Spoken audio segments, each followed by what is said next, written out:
ನಾನು ಅಂದ್ಕೊಂಡಿದ್ದೆ B J ಪಿಯವ್ರದ್ದು ಬೇಕಾದಷ್ಟು ಹಗರಣಗಳಿದೆ, 21 ಹಗರಣಗಳಿದೆ, ಎಲ್ಲ ಒಂದೊಂದಾಗಿ ತೆಗೆದು ಬಿಡ್ತೀವಿ ಅಂತ.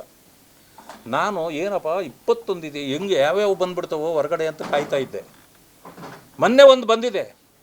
ಹೋದ ವರ್ಷ 11,114 ಕೋಟಿ SCP TSP ಹಣನ ಇವರು ಡೈವರ್ಟ್ ಮಾಡಿದ್ರು ಅನ್ನೋ ಕಾರಣಕ್ಕೆ ನಾವು ಒಂದು ಪ್ರತಿಭಟನೆ ಮಾಡಿದ್ವಿ.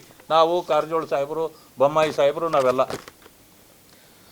1 ವರ್ಷ ಆದಮೇಲೆ ನೆನ್ನೆಲ್ಲ ಮೊನ್ನೆ FIR ಹಾಕವ್ರೆ.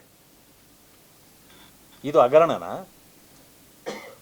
28 ಜನರ ಮೇಲೆ ಮೊನ್ನೆ FIR ಹಾಕಿದ್ದಾರೆ 1 ವರ್ಷ ಆದಮೇಲೆ. ಅಂದರೆ ಹೇಳ್ತಾ ಇರ್ತಕ್ಕಂಥದ್ದು ಹಗರಣಗಳ ಹೆಸರು ಸುಳ್ಳು.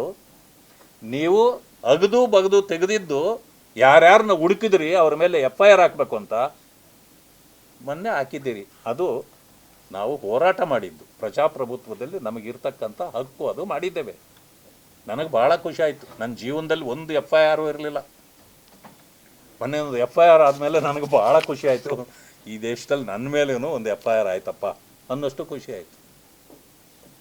ಆಮೇಲೆ ನಿಂದಿಸುವಾಗ ಯಾವ ರೀತಿ ಕಾರಜೋಳ ಸಾಹೇಬರು ಹೇಳಿದ್ರು ಈಗಾಗಲೇ,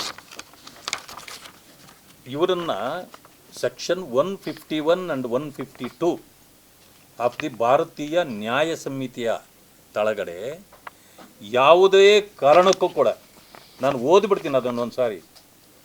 whoever with the intention of inducing or compelling the President of India or any state to exercise or refrain from exercising in any manner any of the lawful powers of such President or Governor, assaults or wrongfully restrains or attempts wrongfully to restrain or overwhelm by means of criminal force or the show of criminal force or attempts so to overview such President or Governor shall be punished with imprisonment of either description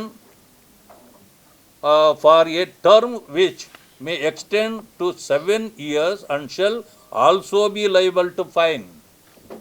ಇದು 51. 52 ಕೂಡ ಅದನ್ನೇ ಹೇಳ್ತದೆ ಇನ್ನೊಂದು ರೀತಿಯಲ್ಲಿ. ಇಷ್ಟು ಸಾಕು. ಆದರೆ ಇದರ ಅರ್ಥ ಏನು?